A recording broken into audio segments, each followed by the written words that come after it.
The Science of Getting Rich by W.D. Wattles. Preface. This book is pragmatical, not philosophical, a practical manual, not a treatise upon theories. It is intended for the men and women whose most pressing need is for money, who wish to get rich first and philosophize afterward. It is for those who have, so far, found neither the time, the means, nor the opportunity to go deeply into the study of metaphysics, but who want results and who are willing to take the conclusions of science as a basis for action, without going into all the processes by which those conclusions were reached. It is expected that the reader will take the fundamental statements upon faith, just as he would take statements concerning a law of electrical action if they were promulgated by a Marconi or an Edison, and, taking the statements upon faith, that he will prove their truth by acting upon them without fear or hesitation. Every man or woman who does this will certainly get rich, for the science herein applied is an exact science, and failure is impossible. For the benefit, however, of those who wish to investigate philosophical theories and so secure a logical basis for faith, I will here cite certain authorities. The monistic theory of the universe, the theory that one is all and that all is one, that one substance manifests itself as the seeming many elements of the material world, is of Hindu origin and has been gradually winning its way into the thought of the Western world for 200 years. It is the foundation of all the Oriental philosophies and of those of Descartes, Spinoza, Leibniz, Schopenhauer, Hegel, and Emerson. The reader who would dig to the philosophical foundations is advised to read Hegel and Emerson, and he will do well to read The Eternal News, a very excellent pamphlet published by J.J. Brown, 300 Cathcart Road, Govanhill, Glasgow, Scotland. He may also find some help in a series of articles written by the author, which were published in Nautilus, Holyoke, Massachusetts, during the spring and summer of 1909, under the title, What is Truth? In writing this book, I have sacrificed all other considerations to plainness and simplicity of style, so that all might understand. The plan of action laid down herein was deduced from the conclusions of philosophy. It has been thoroughly tested, and bears the supreme test of practical experiment. It works. If you wish to know how the conclusions were arrived at, read the writings of the authors mentioned above. And if you wish to reap the fruits of their philosophies in actual practice, read this book and do exactly as it tells you to do. The author.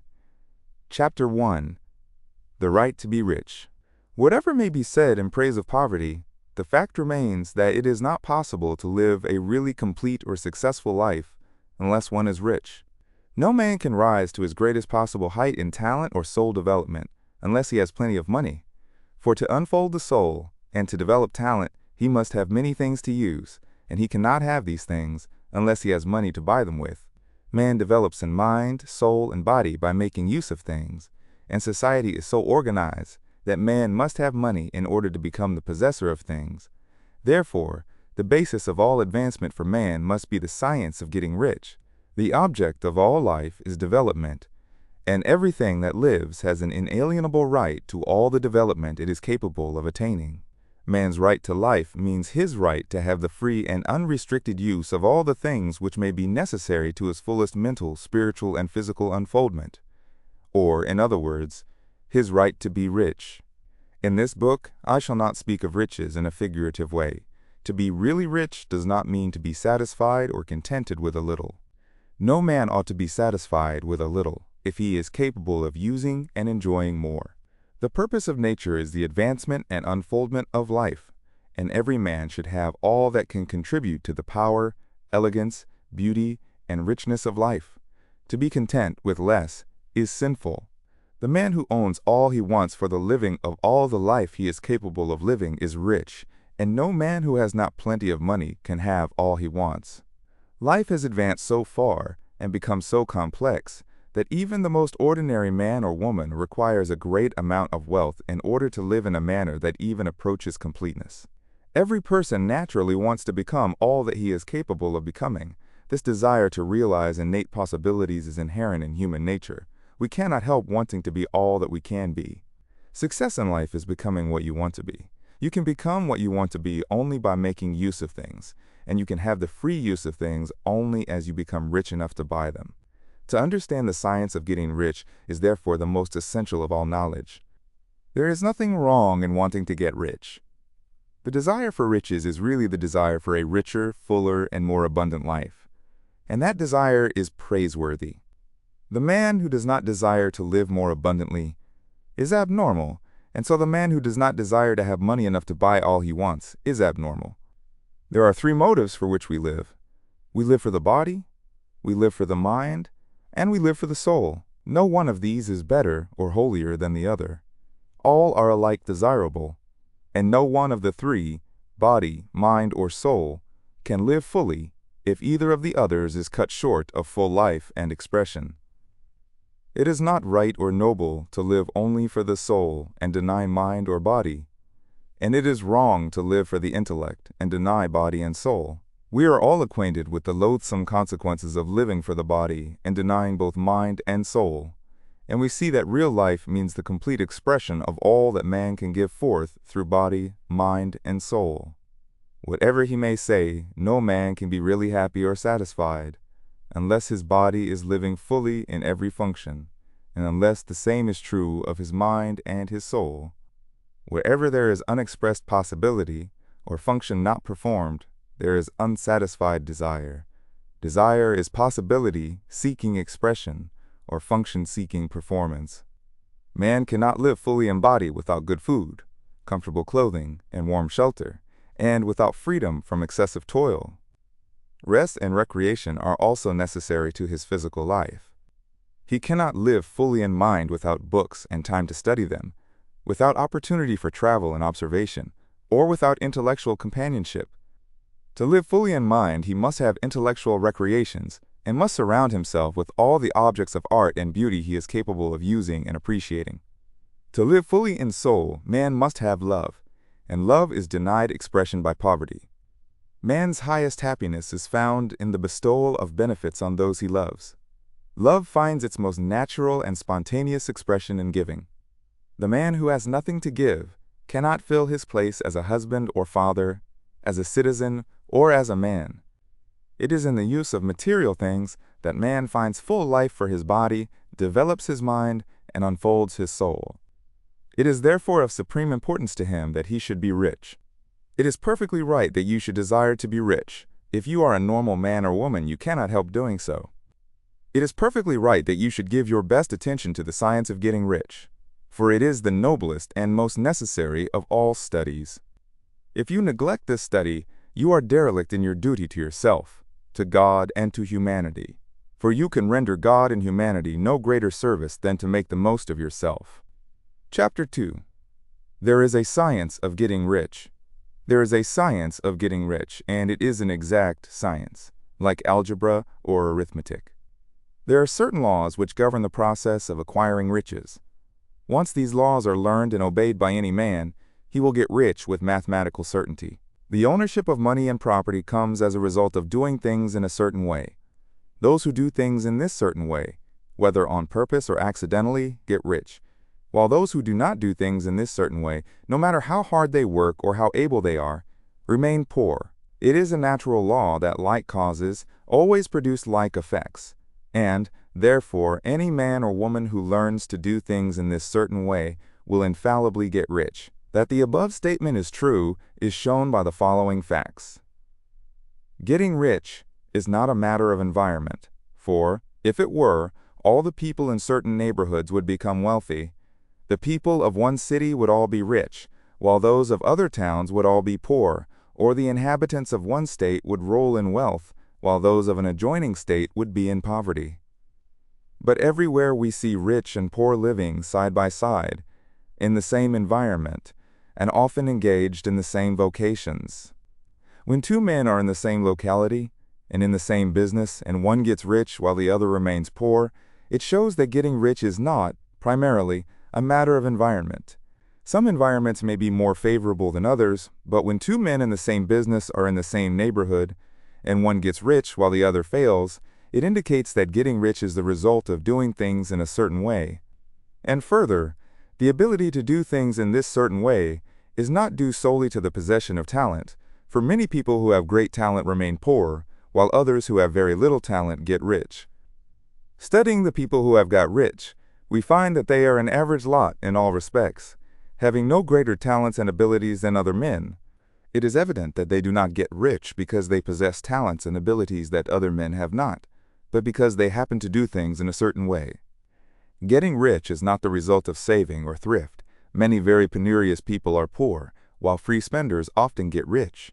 Nor is getting rich due to doing things which others fail to do. For two men in the same business often do almost exactly the same things, and one gets rich while the other remains poor or becomes a bankrupt. From all these things, we must come to the conclusion that getting rich is the result of doing things in a certain way. If getting rich is the result of doing things in a certain way, and if like causes always produce like effects, then any man or woman who can do things in that way can become rich, and the whole matter is brought within the domain of exact science. The question arises here, whether this certain way may not be so difficult that only a few may follow it. This cannot be true, as we have seen, so far as natural ability is concerned. Talented people get rich, and blockheads get rich. Intellectually brilliant people get rich, and very stupid people get rich. Physically strong people get rich, and weak and sickly people get rich. Some degree of ability to think and understand is, of course, essential, but insofar as natural ability is concerned, any man or woman who has sense enough to read and understand these words can certainly get rich. Also, we have seen that it is not a matter of environment. Location counts for something. One would not go to the heart of the Sahara and expect to do successful business. Getting rich involves the necessity of dealing with men, and of being where there are people to deal with. And if these people are inclined to deal in the way you want to deal, so much the better. But that is about as far as environment goes. If anybody else in your town can get rich, so can you. And if anybody else in your state can get rich, so can you.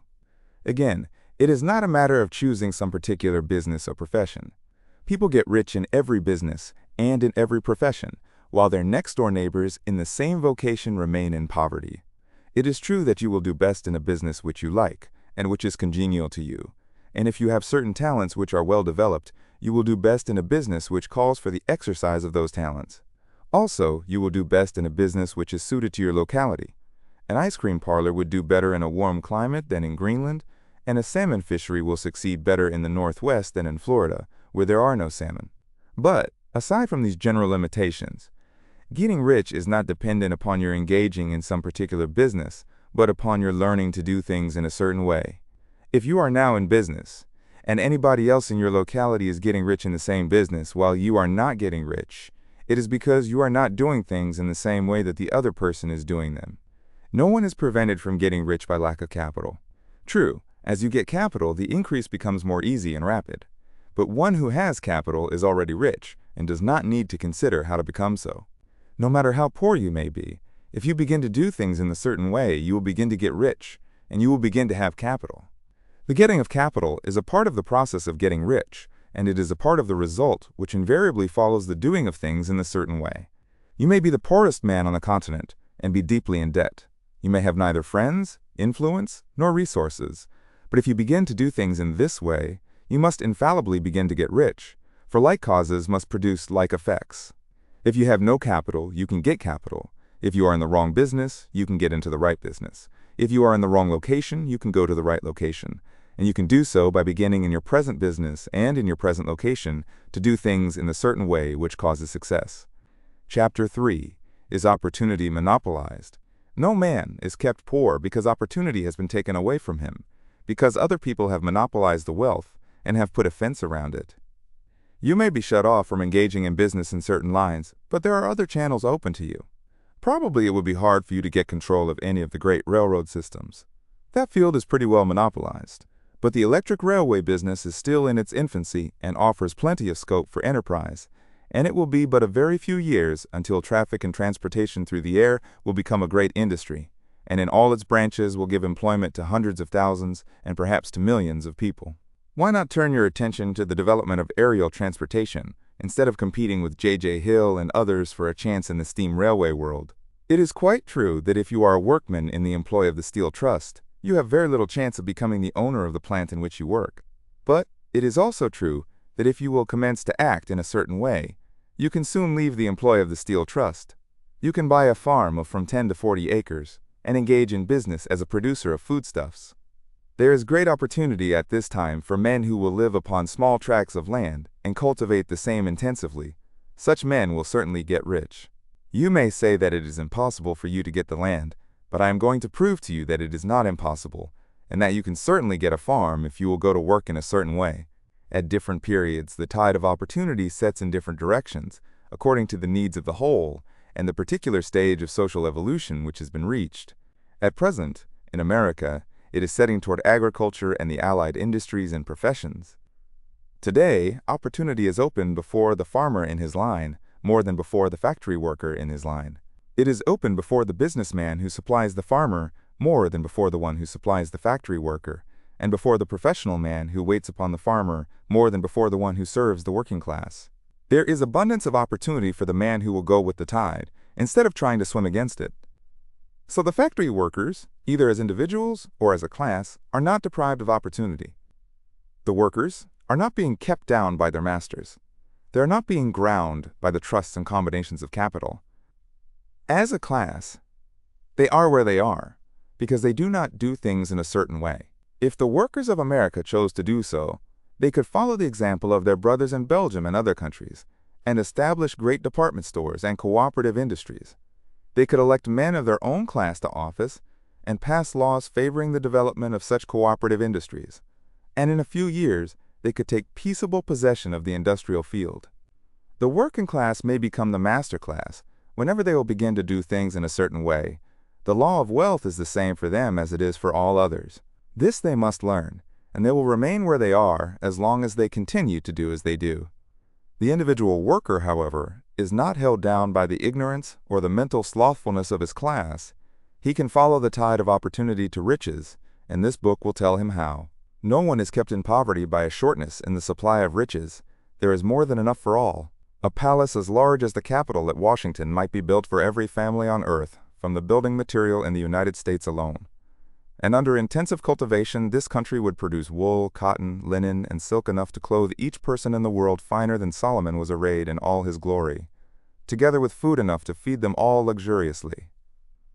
The visible supply is practically inexhaustible, and the invisible supply really is inexhaustible.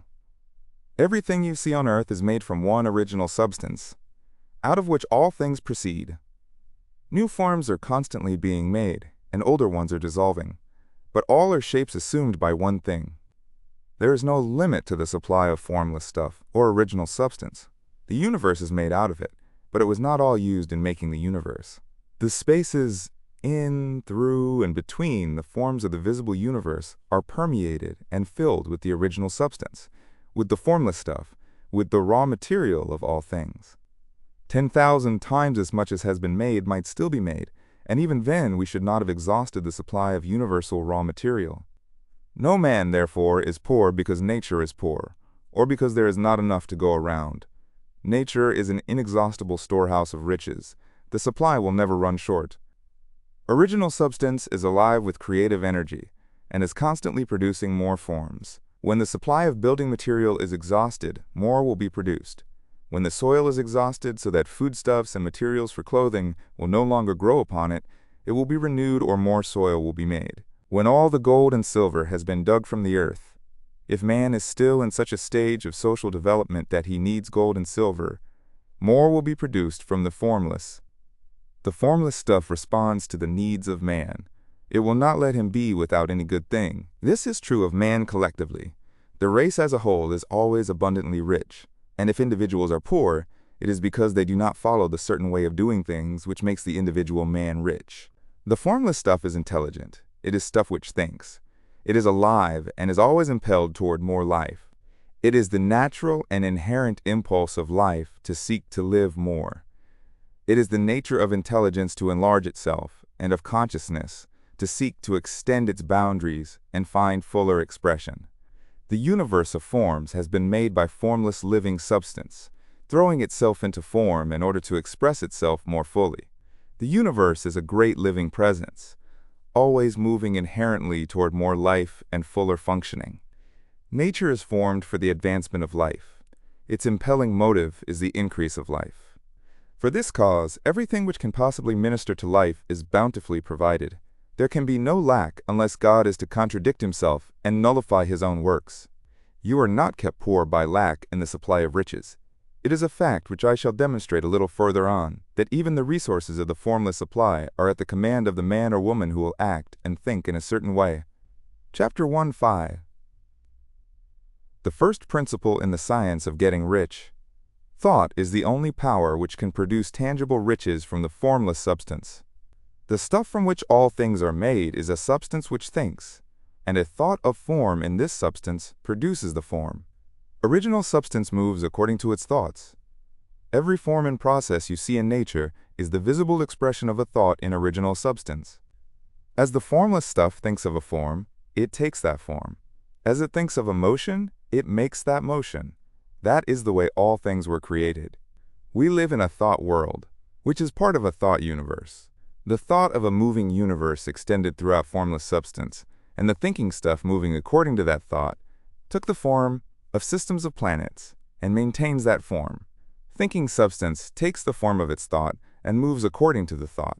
Holding the idea of a circling system of suns and worlds, it takes the form of these bodies and moves them as it thinks. Thinking the form of a slow-growing oak tree, it moves accordingly and produces the tree, though centuries may be required to do the work. In creating, the formless seems to move according to the lines of motion it has established. The thought of an oak tree does not cause the instant formation of a full-grown tree, but it does start in motion the forces which will produce the tree, along established lines of growth. Every thought of form held in thinking substance causes the creation of the form, but always, or at least generally, along lines of growth and action already established. The thought of a house of a certain construction, if it were impressed upon formless substance, might not cause the instant formation of the house, but it would cause the turning of creative energies already working in trade and commerce into such channels as to result in the speedy building of the house. And if there were no existing channels through which the creative energy could work, then the house would be formed directly from primal substance, without waiting for the slow processes of the organic and inorganic world. No thought of form can be impressed upon original substance without causing the creation of the form. Man is a thinking center and can originate thought. All the forms that man fashions with his hands must first exist in his thought. He cannot shape a thing until he has thought that thing. And so far, man has confined his efforts wholly to the work of his hands. He has applied manual labor to the world of forms, seeking to change or modify those already existing. He has never thought of trying to cause the creation of new forms by impressing his thoughts upon formless substance. When man has a thought form, he takes material from the forms of nature and makes an image of the form which is in his mind.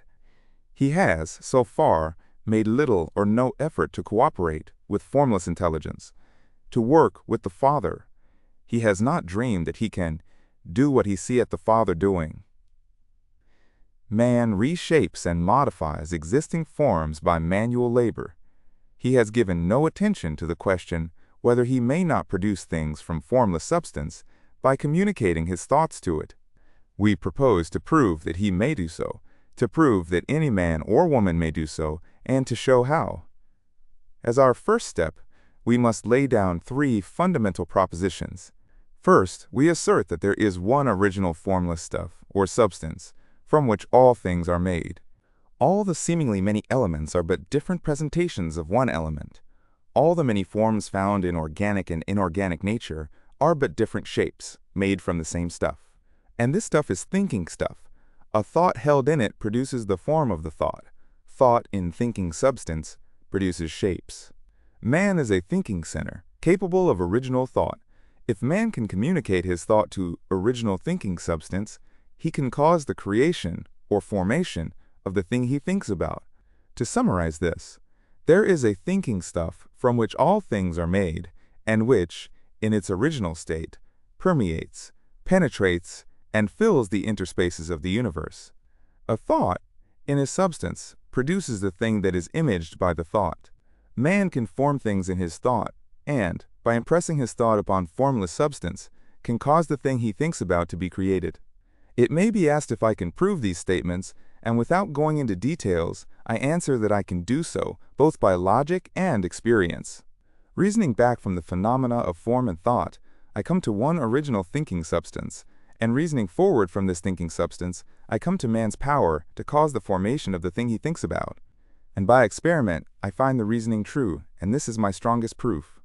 If one man who reads this book gets rich by doing what it tells him to do, that is evidence in support of my claim. But if every man who does what it tells him to do gets rich, that is positive proof until someone goes through the process and fails. The theory is true until the process fails, and this process will not fail, for every man who does exactly what this book tells him to do will get rich. I have said that men get rich by doing things in a certain way, and in order to do so, men must become able to think in a certain way. A man's way of doing things is the direct result of the way he thinks about things. To do things in the way you want to do them, you will have to acquire the ability to think the way you want to think. This is the first step toward getting rich. To think what you want to think is to think truth, regardless of appearances. Every man has the natural and inherent power to think what he wants to think, but it requires far more effort to do so than it does to think the thoughts which are suggested by appearances. To think according to appearances is easy. To think truth, regardless of appearances, is laborious and requires the expenditure of more power than any other work man is called upon to perform. There is no labor from which most people shrink as they do from that of sustained and consecutive thought. It is the hardest work in the world. This is especially true when truth is contrary to appearances. Every appearance in the visible world tends to produce a corresponding form in the mind which observes it, and this can only be prevented by holding the thought of the truth. To look upon the appearance of disease will produce the form of disease in your own mind and ultimately in your body, unless you hold the thought of the truth, which is that there is no disease. It is only an appearance, and the reality is health. To look upon the appearances of poverty will produce corresponding forms in your own mind, unless you hold to the truth that there is no poverty. There is only abundance.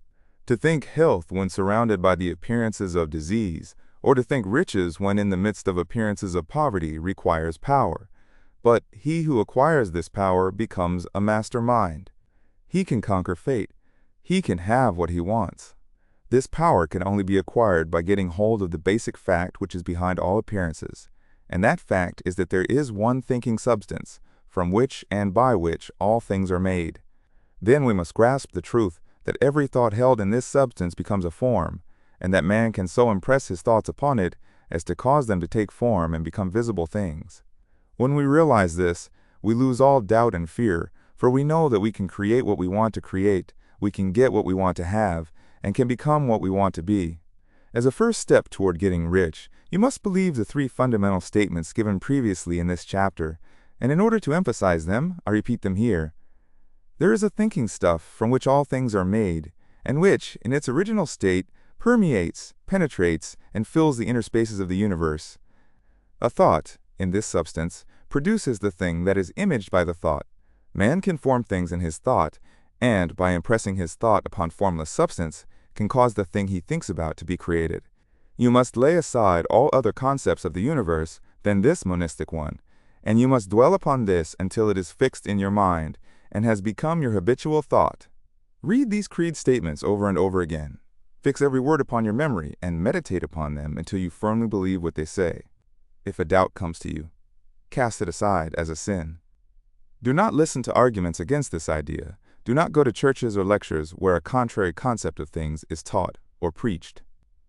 Do not read magazines or books which teach a different idea. If you get mixed up in your faith, all your efforts will be in vain. Do not ask why these things are true, nor speculate as to how they can be true. Simply take them on trust. The science of getting rich begins with the absolute acceptance of this faith. Chapter versus increasing life. You must get rid of the last vestige of the old idea that there is a deity whose will it is that you should be poor, or whose purposes may be served by keeping you in poverty. The intelligent substance which is all, and which lives in all, and lives in you, is a consciously living substance. Being a consciously living substance, it must have the natural and inherent desire of every living intelligence for increase of life. Every living thing must continually seek for the enlargement of its life, because life, in the mere act of living, must increase itself. A seed, dropped into the ground, springs into activity, and in the act of living produces 100 more seeds. Life, by living, multiplies itself. It is forever becoming more. It must do so, if it continues to be at all. Intelligence is under the same necessity for continuous increase. Every thought we think makes it necessary for us to think another thought. Consciousness is continually expanding. Every fact we learn leads us to the learning of another fact. Knowledge is continually increasing. Every talent we cultivate brings to the mind the desire to cultivate another talent. We are subject to the urge of life, seeking expression, whichever drives us on to know more, to do more, and to be more. In order to know more, do more, and be more, we must have more. We must have things to use, for we learn and do and become only by using things. We must get rich so that we can live more. The desire for riches is simply the capacity for larger life-seeking fulfillment. Every desire is the effort of an unexpressed possibility to come into action. It is power seeking to manifest which causes desire. That which makes you want more money is the same as that which makes the plant grow. It is life seeking fuller expression. The one living substance must be subject to this inherent law of all life. It is permeated with the desire to live more. That is why it is under the necessity of creating things. The one substance desires to live more in you. Hence, it wants you to have all the things you can use. It is the desire of God that you should get rich. He wants you to get rich because He can express Himself better through you if you have plenty of things to use in giving Him expression. He can live more in you if you have unlimited command of the means of life. The universe desires you to have everything you want to have. Nature is friendly to your plans. Everything is naturally for you. Make up your mind that this is true. It is essential, however, that your purpose should harmonize with the purpose that is in all. You must want real life, not mere pleasure or sensual gratification. Life is the performance of function, and the individual really lives only when he performs every function, physical, mental, and spiritual, of which he is capable, without excess in any. You do not want to get rich in order to live swinishly, for the gratification of animal desires. That is not life. But the performance of every physical function is a part of life, and no one lives completely who denies the impulses of the body a normal and healthful expression. You do not want to get rich solely to enjoy mental pleasures, to get knowledge, to gratify ambition, to outshine others, to be famous.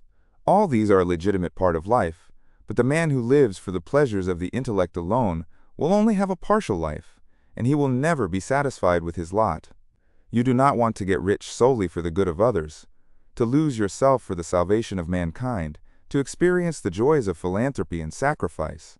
The joys of the soul are only a part of life, and they are no better or nobler than any other part. You want to get rich in order that you may eat, drink, and be merry when it is time to do these things, in order that you may surround yourself with beautiful things, see distant lands, feed your mind, and develop your intellect, in order that you may love men and do kind things, and be able to play a good part in helping the world to find truth. But remember that extreme altruism is no better and no nobler than extreme selfishness. Both are mistakes. Get rid of the idea that God wants you to sacrifice yourself for others, and that you can secure His favor by doing so. God requires nothing of the kind. What He wants is that you should make the most of yourself, for yourself, and for others, and you can help others more by making the most of yourself than in any other way. You can make the most of yourself only by getting rich, so it is right and praiseworthy that you should give your first and best thought to the work of acquiring wealth. Remember, however, that the desire of substance is for all, and its movements must be for more life to all. It cannot be made to work for less life to any, because it is equally in all, seeking riches and life. Intelligent substance will make things for you, but it will not take things away from someone else and give them to you. You must get rid of the thought of competition.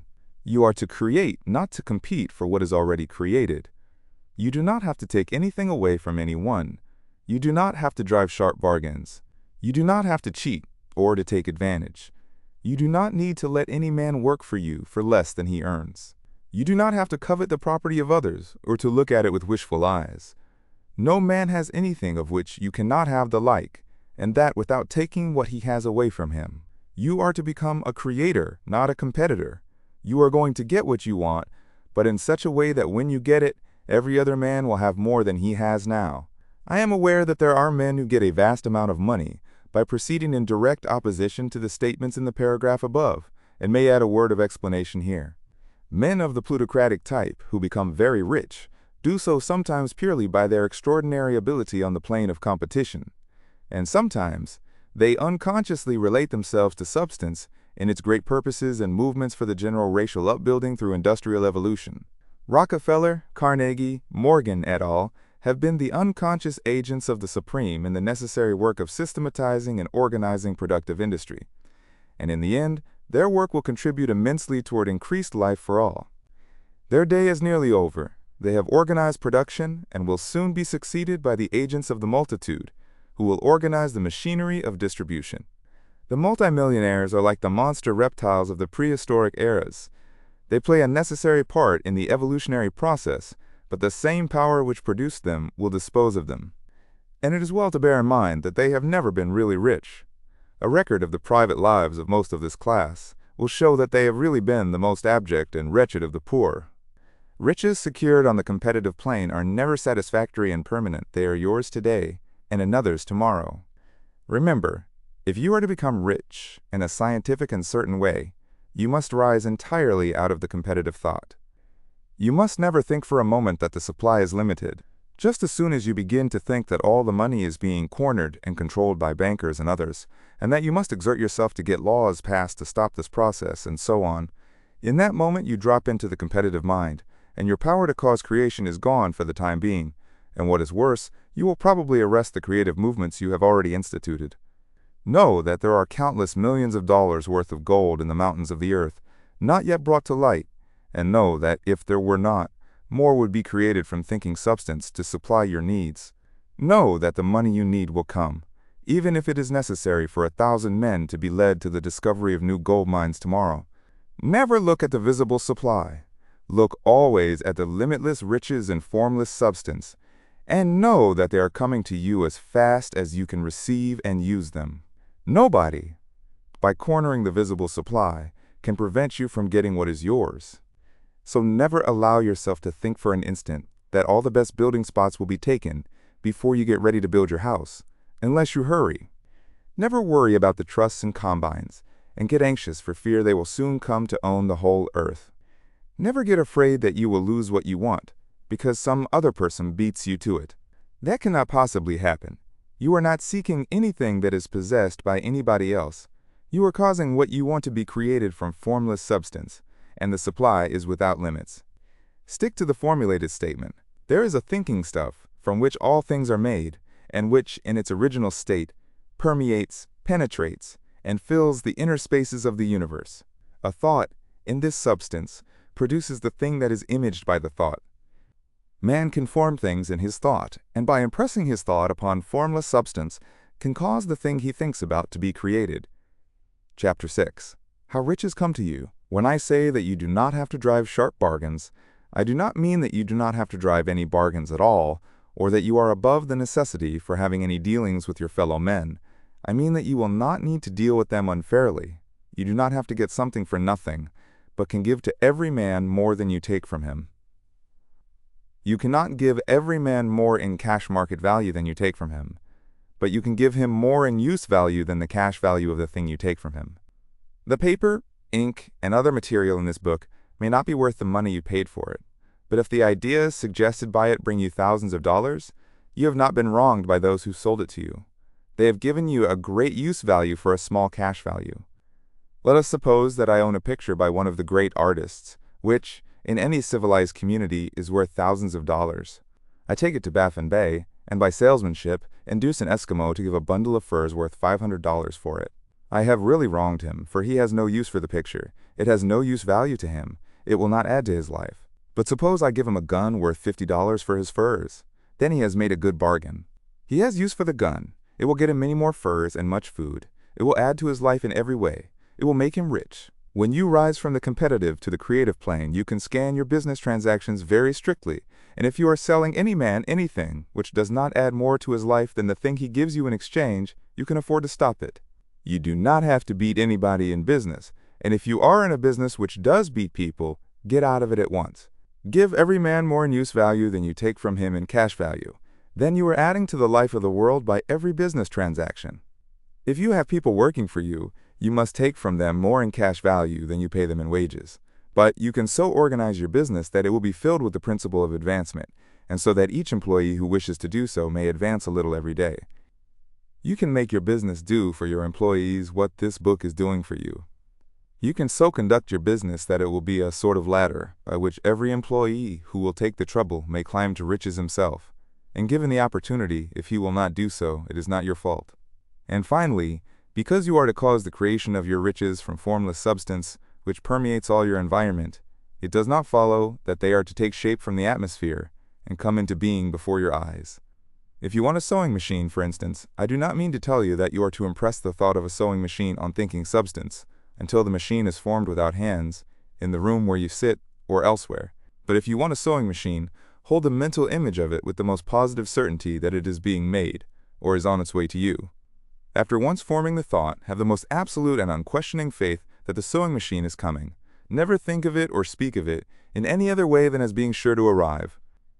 Claim it as already yours.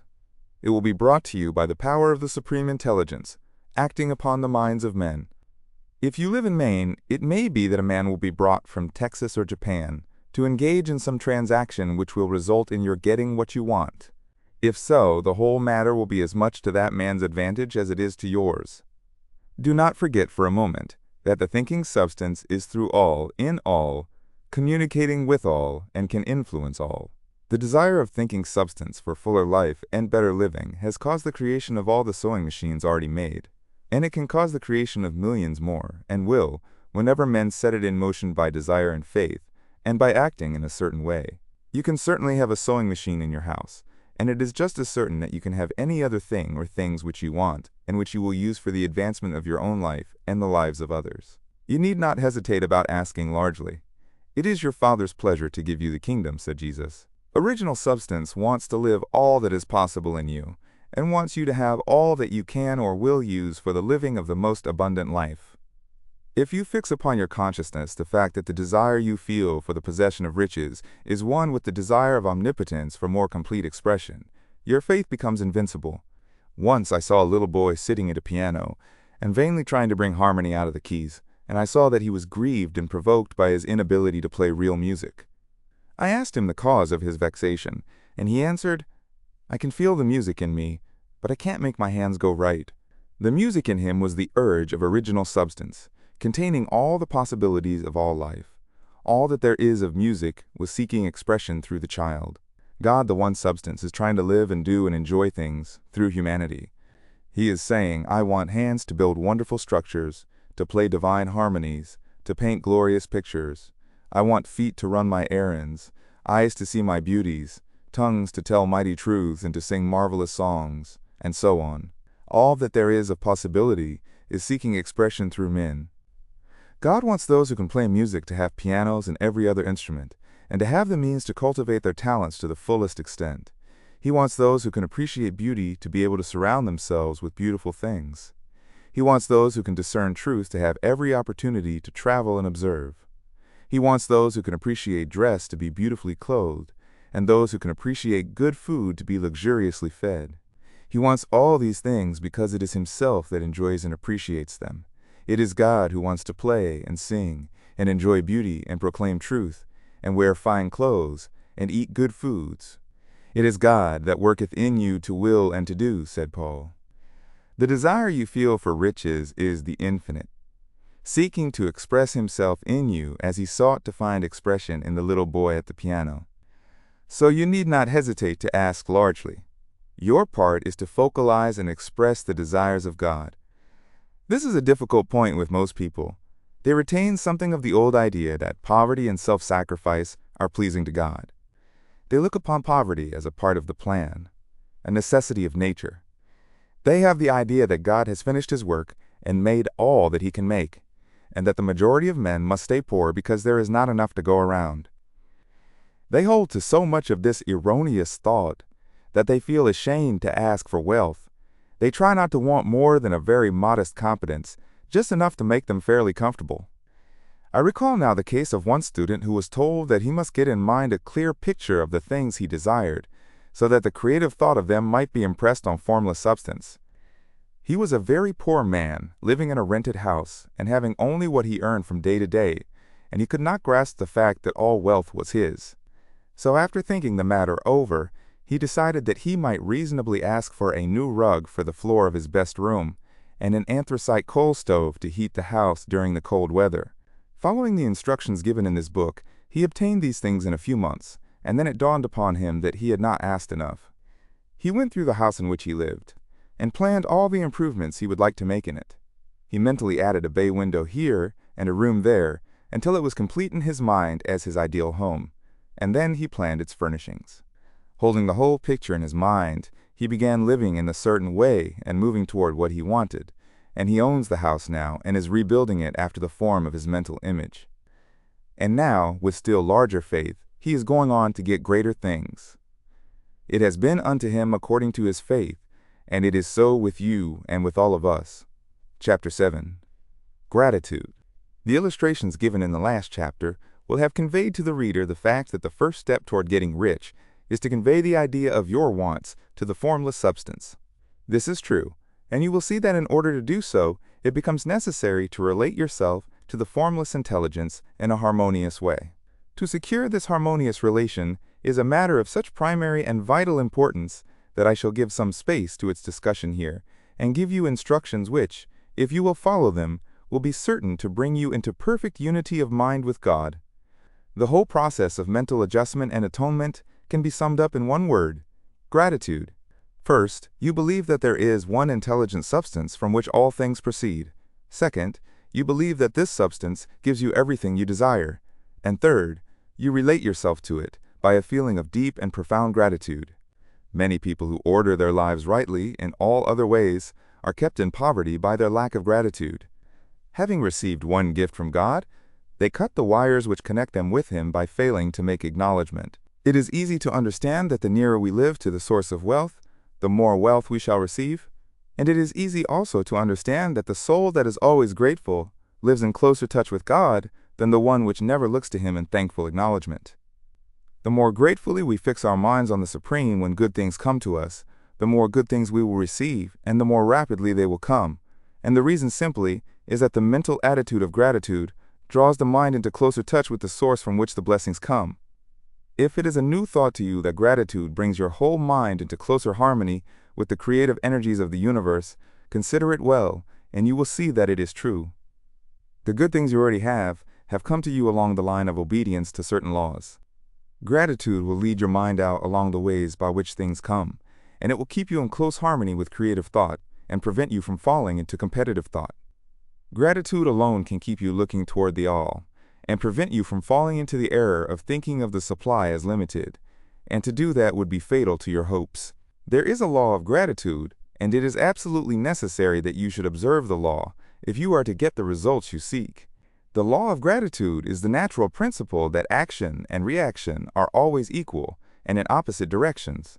The grateful outreaching of your mind in thankful praise to the Supreme is a liberation or expenditure of force. It cannot fail to reach that to which it is addressed, and the reaction is an instantaneous movement toward you. Draw nigh unto God, and He will draw nigh unto you. That is a statement of psychological truth. And if your gratitude is strong and constant, the reaction in formless substance will be strong and continuous. The movement of the things you want will be always toward you. Notice the grateful attitude that Jesus took, how He always seems to be saying, "I thank Thee, Father, that Thou hearest me." You cannot exercise much power without gratitude, for it is gratitude that keeps you connected with power. But the value of gratitude does not consist solely in getting you more blessings in the future. Without gratitude, you cannot long keep from dissatisfied thought regarding things as they are. The moment you permit your mind to dwell with dissatisfaction upon things as they are, you begin to lose ground. You fix attention upon the common, the ordinary, the poor, and the squalid and mean, and your mind takes the form of these things. Then you will transmit these forms or mental images to the formless, and the common, the poor, the squalid, and mean will come to you. To permit your mind to dwell upon the inferior is to become inferior and to surround yourself with inferior things. On the other hand, to fix your attention on the best is to surround yourself with the best and to become the best. The creative power within us makes us into the image of that to which we give our attention. We are thinking substance, and thinking substance always takes the form of that which it thinks about. The grateful mind is constantly fixed upon the best, therefore it tends to become the best. It takes the form or character of the best, and will receive the best. Also, faith is born of gratitude. The grateful mind continually expects good things, and expectation becomes faith. The reaction of gratitude upon one's own mind produces faith, and every outgoing wave of grateful thanksgiving increases faith. He who has no feeling of gratitude cannot long retain a living faith, and without a living faith you cannot get rich by the creative method, as we shall see in the following chapters. It is necessary, then, to cultivate the habit of being grateful for every good thing that comes to you, and to give thanks continuously. And because all things have contributed to your advancement, you should include all things in your gratitude. Do not waste time thinking or talking about the shortcomings or wrong actions of plutocrats or trust magnates. Their organization of the world has made your opportunity. All you get really comes to you because of them. Do not rage against corrupt politicians. If it were not for politicians, we should fall into anarchy, and your opportunity would be greatly lessened. God has worked a long time, and very patiently, to bring us up to where we are in industry and government, and He is going right on with His work. There is not the least doubt that He will do away with plutocrats, trust magnates, captains of industry, and politicians as soon as they can be spared. But in the meantime, behold, they are all very good. Remember that they are all helping to arrange the lines of transmission along which your riches will come to you, and be grateful to them all. This will bring you into harmonious relations with the good in everything, and the good in everything will move toward you. Chapter 8. Thinking in a certain way. Turn back to Chapter 6 and read again the story of the man who formed a mental image of his house, and you will get a fair idea of the initial step toward getting rich. You must form a clear and definite mental picture of what you want. You cannot transmit an idea unless you have it yourself. You must have it before you can give it, and many people fail to impress thinking substance because they have themselves only a vague and misty concept of the things they want to do, to have, or to become. It is not enough that you should have a general desire for wealth to do good with. Everybody has that desire. It is not enough that you should have a wish to travel, see things, live more, etc. Everybody has those desires also. If you were going to send a wireless message to a friend, you would not send the letters of the alphabet in their order and let him construct the message for himself, nor would you take words at random from the dictionary. You would send a coherent sentence, one which meant something. When you try to impress your wants upon substance, remember that it must be done by a coherent statement. You must know what you want and be definite. You can never get rich or start the creative power into action by sending out unformed longings and vague desires. Go over your desires, just as the man I have described went over his house. See just what you want and get a clear mental picture of it as you wish it to look when you get it. That clear mental picture you must have continually in mind, as the sailor has in mind the port toward which he is sailing the ship. You must keep your face toward it all the time. You must no more lose sight of it than the steersman loses sight of the compass. It is not necessary to take exercises in concentration, nor to set apart special times for prayer and affirmation, nor to go into the silence, nor to do occult stunts of any kind. These things are well enough, but all you need is to know what you want, and to want it badly enough so that it will stay in your thoughts. Spend as much of your leisure time as you can in contemplating your picture, but no one needs to take exercises to concentrate his mind on a thing which he really wants. It is the things you do not really care about which require effort to fix your attention upon them. And unless you really want to get rich, so that the desire is strong enough to hold your thoughts directed to the purpose as the magnetic pole holds the needle of the compass, it will hardly be worthwhile for you to try to carry out the instructions given in this book. The methods herein set forth are for people whose desire for riches is strong enough to overcome mental laziness and the love of ease, and make them work. The more clear and definite you make your picture, then, and the more you dwell upon it, bringing out all its delightful details, the stronger your desire will be, and the stronger your desire, the easier it will be to hold your mind fixed upon the picture of what you want. Something more is necessary, however, than merely to see the picture clearly. If that is all you do, you are only a dreamer, and will have little or no power for accomplishment. Behind your clear vision must be the purpose to realize it, to bring it out in tangible expression. And behind this purpose must be an invincible and unwavering faith that the thing is already yours, that it is at hand, and you have only to take possession of it, live in the new house, mentally, until it takes form around you physically. In the mental realm, enter at once into full enjoyment of the things you want. Whatsoever things ye ask for when ye pray, believe that ye receive them, and ye shall have them, said Jesus. See the things you want as if they were actually around you all the time. See yourself as owning and using them. Make use of them in imagination, just as you will use them when they are your tangible possessions. Dwell upon your mental picture until it is clear and distinct, and then take the mental attitude of ownership toward everything in that picture. Take possession of it in mind, in the full faith that it is actually yours. Hold to this mental ownership. Do not waver for an instant in the faith that it is real. And remember what was said in a preceding chapter about gratitude. Be as thankful for it all the time as you expect to be when it has taken form. The man who can sincerely thank God for the things which as yet he owns only in imagination has real faith. He will get rich. He will cause the creation of whatsoever he wants. You do not need to pray repeatedly for the things you want. It is not necessary to tell God about it every day. Use not vain repetitions as the heathen do, said Jesus to his pupils, for your Father knoweth that ye have need of these things before ye ask him. Your part is to intelligently formulate your desire for the things which make for a larger life, and to get these desires arranged into a coherent whole, and then to impress this whole desire upon the formless substance, which has the power and the will to bring you what you want. You do not make this impression by repeating strings of words. You make it by holding the vision with unshakable purpose to attain it, and with steadfast faith that you do attain it. The answer to prayer is not according to your faith while you are talking, but according to your faith while you are working. You cannot impress the mind of God by having a special Sabbath day set apart to tell him what you want, and then forgetting him during the rest of the week. You cannot impress him by having special hours to go into your closet and pray, if you then dismiss the matter from your mind until the hour of prayer comes again. Oral prayer is well enough, and has its effect, especially upon yourself, in clarifying your vision and strengthening your faith, but it is not your oral petitions which get you what you want.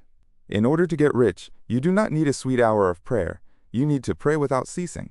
And by prayer, I mean holding steadily to your vision, with the purpose to cause its creation into solid form, and the faith that you are doing so. Believe that ye receive them. The whole matter turns on receiving, once you have clearly formed your vision.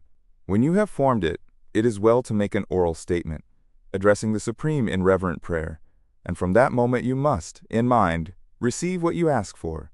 Live in the new house, wear the fine clothes, ride in the automobile, go on the journey, and confidently plan for greater journeys. Think and speak of all the things you have asked for in terms of actual present ownership. Imagine an environment and a financial condition exactly as you want them, and live all the time in that imaginary environment and financial condition.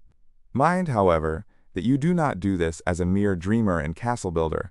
Hold to the faith that the imaginary is being realized and to the purpose to realize it.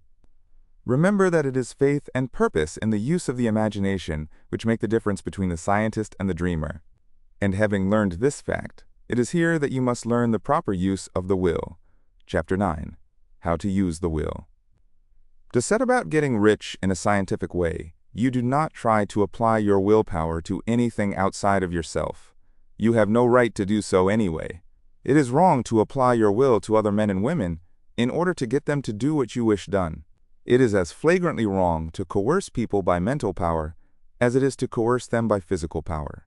If compelling people by physical force to do things for you reduces them to slavery, compelling them by mental means accomplishes exactly the same thing. The only difference is in methods. If taking things from people by physical force is robbery, then taking things by mental force is robbery also. There is no difference in principle. You have no right to use your willpower upon another person, even for his own good, for you do not know what is for his good. The science of getting rich does not require you to apply power or force to any other person in any way whatsoever. There is not the slightest necessity for doing so. Indeed, any attempt to use your will upon others will only tend to defeat your purpose. You do not need to apply your will to things in order to compel them to come to you. That would simply be trying to coerce God, and would be foolish and useless, as well as irreverent. You do not have to compel God to give you good things, any more than you have to use your willpower to make the sun rise. You do not have to use your willpower to conquer an unfriendly deity or to make stubborn and rebellious forces do your bidding. Substance is friendly to you and is more anxious to give you what you want than you are to get it.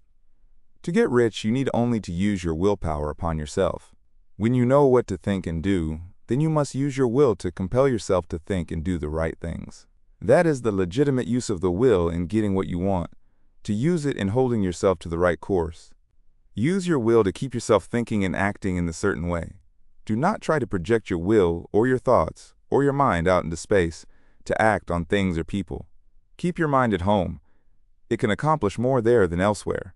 Use your mind to form a mental image of what you want and to hold that vision with faith and purpose, and use your will to keep your mind working in the right way.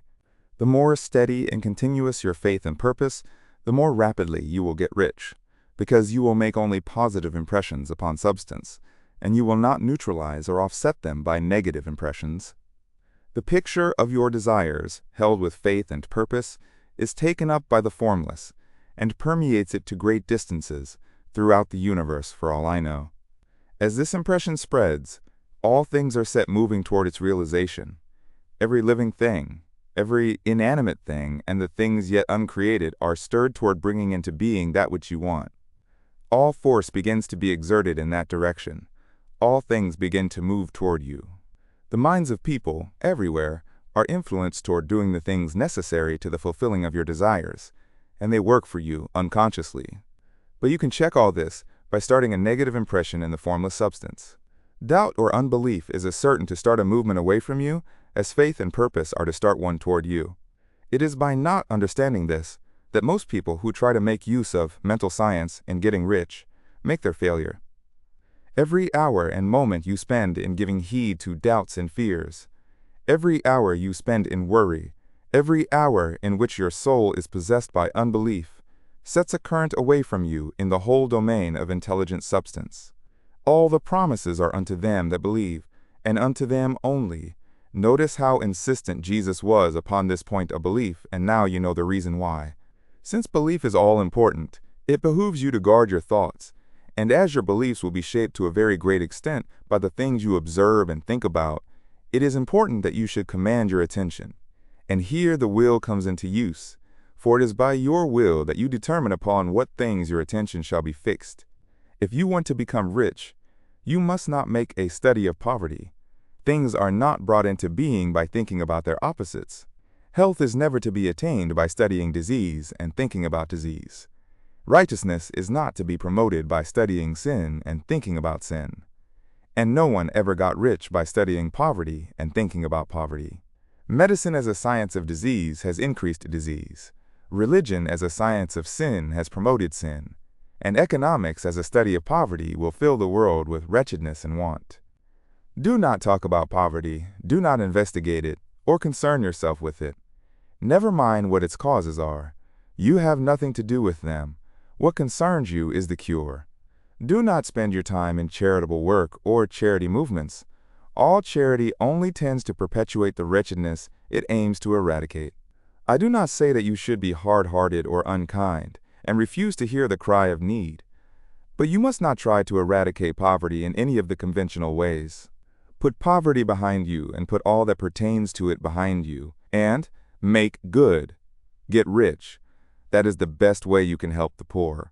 And you cannot hold the mental image which is to make you rich if you fill your mind with pictures of poverty. Do not read books or papers which give circumstantial accounts of the wretchedness of the tenement dwellers, of the horrors of child labor, and so on. Do not read anything which fills your mind with gloomy images of want and suffering. You cannot help the poor in the least by knowing about these things, and the widespread knowledge of them does not tend at all to do away with poverty. What tends to do away with poverty is not the getting of pictures of poverty into your mind, but getting pictures of wealth into the minds of the poor. You are not deserting the poor in their misery when you refuse to allow your mind to be filled with pictures of that misery. Poverty can be done away with, not by increasing the number of well-to-do people who think about poverty, but by increasing the number of poor people who propose with faith to get rich. The poor do not need charity. They need inspiration. Charity only sends them a loaf of bread to keep them alive in their wretchedness, or gives them an entertainment to make them forget for an hour or two, but inspiration will cause them to rise out of their misery. If you want to help the poor, demonstrate to them that they can become rich. Prove it by getting rich yourself. The only way in which poverty will ever be banished from this world is by getting a large and constantly increasing number of people to practice the teachings of this book. People must be taught to become rich by creation, not by competition. Every man who becomes rich by competition throws down behind him the ladder by which he rises and keeps others down. But every man who gets rich by creation opens a way for thousands to follow him and inspires them to do so. You are not showing hardness of heart or an unfeeling disposition when you refuse to pity poverty, see poverty, read about poverty, or think or talk about it, or to listen to those who do talk about it. Use your willpower to keep your mind off the subject of poverty and to keep it fixed with faith and purpose on the vision of what you want. Chapter 10. Further use of the will. You cannot retain a true and clear vision of wealth if you are constantly turning your attention to opposing pictures, whether they be external or imaginary. Do not tell of your past troubles of a financial nature, if you have had them. Do not think of them at all. Do not tell of the poverty of your parents or the hardships of your early life. To do any of these things is to mentally class yourself with the poor for the time being, and it will certainly check the movement of things in your direction. Let the dead bury their dead, as Jesus said. Put poverty and all things that pertain to poverty completely behind you. You have accepted a certain theory of the universe as being correct, and are resting all your hopes of happiness on its being correct. And what can you gain by giving heed to conflicting theories? Do not read religious books which tell you that the world is soon coming to an end, and do not read the writings of muckrakers and pessimistic philosophers who tell you that it is going to the devil. The world is not going to the devil, it is going to God. It is a wonderful becoming.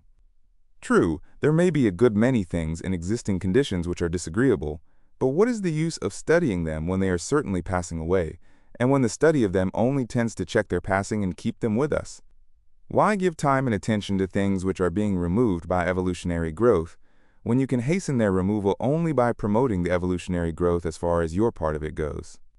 No matter how horrible and seeming may be the conditions in certain countries, sections, or places, you waste your time and destroy your own chances by considering them. You should interest yourself in the world's becoming rich. Think of the riches the world is coming into, instead of the poverty it is growing out of. And bear in mind that the only way in which you can assist the world in growing rich is by growing rich yourself through the creative method, not the competitive one. Give your attention wholly to riches. Ignore poverty. Whenever you think or speak of those who are poor, think and speak of them as those who are becoming rich, as those who are to be congratulated rather than pitied. Then they and others will catch the inspiration and begin to search for the way out. Because I say that you are to give your whole time and mind and thought to riches, it does not follow that you are to be sordid or mean. To become really rich is the noblest aim you can have in life, for it includes everything else. On the competitive plane, the struggle to get rich is a godless scramble for power over other men. But when we come into the creative mind, all this is changed. All that is possible in the way of greatness and soul unfoldment, of service and lofty endeavor, comes by way of getting rich. All is made possible by the use of things. If you lack for physical health, you will find that the attainment of it is conditional on your getting rich. Only those who are emancipated from financial worry and who have the means to live a carefree existence and follow hygienic practices can have and retain health. Moral and spiritual greatness is possible only to those who are above the competitive battle for existence, and only those who are becoming rich on the plane of creative thought are free from the degrading influences of competition. If your heart is set on domestic happiness, remember that love flourishes best where there is refinement, a high level of thought, and freedom from corrupting influences. And these are to be found only where riches are attained by the exercise of creative thought, without strife or rivalry. You can aim at nothing so great or noble, I repeat, as to become rich, and you must fix your attention upon your mental picture of riches, to the exclusion of all that may tend to dim or obscure the vision. You must learn to see the underlying truth in all things. You must see beneath all seemingly wrong conditions the great one life ever moving forward toward fuller expression and more complete happiness. It is the truth that there is no such thing as poverty, that there is only wealth. Some people remain in poverty because they are ignorant of the fact that there is wealth for them, and these can best be taught by showing them the way to affluence in your own person and practice. Others are poor because, while they feel that there is a way out, they are too intellectually indolent to put forth the mental effort necessary to find that way and travel it. And for these, the very best thing you can do is to arouse their desire by showing them the happiness that comes from being rightly rich. Others still are poor because, while they have some notion of science, they have become so swamped and lost in the maze of metaphysical and occult theories that they do not know which road to take. They try a mixture of many systems and fail in all. For these, again, the very best thing to do is to show the right way in your own person and practice. An ounce of doing things is worth a pound of theorizing. The very best thing you can do for the whole world is to make the most of yourself. You can serve God and man in no more effective way than by getting rich. That is, if you get rich by the creative method and not by the competitive one. Another thing, we assert that this book gives in detail the principles of the science of getting rich. And if that is true, you do not need to read any other book upon the subject. This may sound narrow and egotistical, but consider, there is no more scientific method of computation in mathematics than by addition, subtraction, multiplication, and division. No other method is possible. There can be but one shortest distance between 2 points. There is only one way to think scientifically, and that is to think in the way that leads by the most direct and simple route to the goal. No man has yet formulated a briefer or less complex system than the one set forth herein. It has been stripped of all non-essentials. When you commence on this, lay all others aside. Put them out of your mind altogether. Read this book every day, keep it with you, commit it to memory, and do not think about other systems and theories. If you do, you will begin to have doubts, and to be uncertain and wavering in your thought, and then you will begin to make failures. After you have made good and become rich, you may study other systems as much as you please. But until you are quite sure that you have gained what you want, do not read anything on this line but this book, unless it be the authors mentioned in the preface. And read only the most optimistic comments on the world's news, those in harmony with your picture. Also, postpone your investigations into the occult. Do not dabble in theosophy, spiritualism, or kindred studies. It is very likely that the dead still live and are near. But if they are, let them alone. Mind your own business. Wherever the spirits of the dead may be, they have their own work to do and their own problems to solve, and we have no right to interfere with them. We cannot help them, and it is very doubtful whether they can help us, or whether we have any right to trespass upon their time if they can. Let the dead and the hereafter alone, and solve your own problem. Get rich.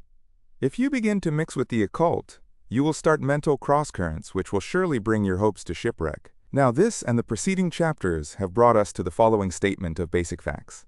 There is a thinking stuff from which all things are made, and which in its original state permeates, penetrates, and fills the interspaces of the universe. A thought, in this substance, produces the thing that is imaged by the thought. Man can form things in his thought, and, by impressing his thought upon formless substance, can cause the thing he thinks about to be created. In order to do this, man must pass from the competitive to the creative mind. He must form a clear mental picture of the things he wants, and hold this picture in his thoughts with the fixed purpose to get what he wants, and the unwavering faith that he does get what he wants, closing his mind against all that may tend to shake his purpose, dim his vision, or quench his faith. And in addition to all this, we shall now see that he must live and act in a certain way. Chapter 11. Acting in the certain way. Thought is the creative power, or the impelling force which causes the creative power to act. Thinking in a certain way will bring riches to you, but you must not rely upon thought alone, paying no attention to personal action. That is the rock upon which many otherwise scientific metaphysical thinkers meet shipwreck, the failure to connect thought with personal action. We have not yet reached the stage of development, even supposing such a stage to be possible, in which man can create directly from formless substance without nature's processes or the work of human hands. Man must not only think, but his personal action must supplement his thought. By thought you can cause the gold in the hearts of the mountains to be impelled toward you, but it will not mine itself, refine itself, coin itself into double eagles, and come rolling along the road seeking its way into your pocket. Under the impelling power of the Supreme Spirit, men's affairs will be so ordered that someone will be led to mine the gold for you. Other men's business transactions will be so directed that the gold will be brought toward you, and you must so arrange your own business affairs that you may be able to receive it when it comes to you. Your thought makes all things, animate and inanimate, work to bring you what you want, but your personal activity must be such that you can rightly receive what you want when it reaches you. You are not to take it as charity nor to steal it. You must give every man more in use value than he gives you in cash value. The scientific use of thought consists in forming a clear and distinct mental image of what you want, in holding fast to the purpose to get what you want, and in realizing with grateful faith that you do get what you want. Do not try to project your thought in any mysterious or occult way with the idea of having it go out and do things for you. That is wasted effort and will weaken your power to think with sanity. The action of thought in getting rich is fully explained in the preceding chapters. Your faith and purpose positively impress your vision upon formless substance, which has the same desire for more life that you have, and this vision, received from you, sets all the creative forces at work in and through their regular channels of action, but directed toward you. It is not your part to guide or supervise the creative process. All you have to do with that is to retain your vision, stick to your purpose, and maintain your faith and gratitude. But you must act in a certain way, so that you can appropriate what is yours when it comes to you, so that you can meet the things you have in your picture and put them in their proper places as they arrive. You can readily see the truth of this. When things reach you, they will be in the hands of other men, who will ask an equivalent for them, and you can only get what is yours by giving the other man what is his. Your pocketbook is not going to be transformed into a Fortunatus's purse, which shall be always full of money without effort on your part. This is the crucial point in the science of getting rich, right here, where thought and personal action must be combined. There are very many people who, consciously or unconsciously, set the creative forces in action by the strength and persistence of their desires, but who remain poor because they do not provide for the reception of the thing they want when it comes. By thought, the thing you want is brought to you. By action, you receive it. Whatever your action is to be, it is evident that you must act now. You cannot act in the past, and it is essential to the clearness of your mental vision that you dismiss the past from your mind. You cannot act in the future, for the future is not here yet, and you cannot tell how you will want to act in any future contingency until that contingency has arrived.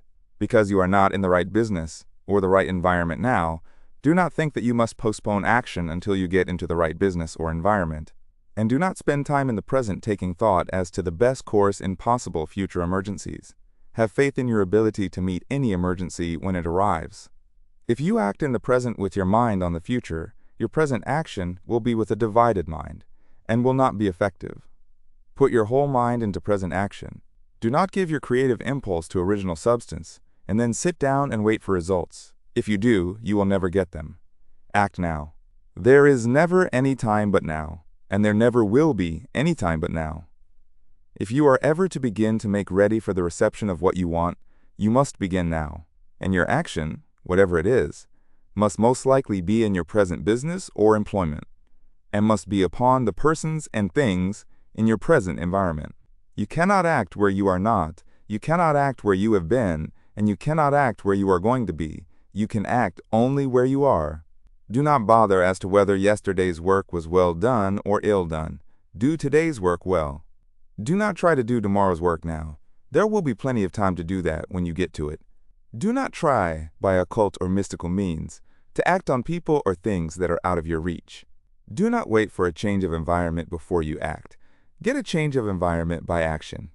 You can so act upon the environment in which you are now as to cause yourself to be transferred to a better environment. Hold with faith and purpose the vision of yourself in the better environment, but act upon your present environment with all your heart, and with all your strength, and with all your mind. Do not spend any time in daydreaming or castle building. Hold to the one vision of what you want, and act now.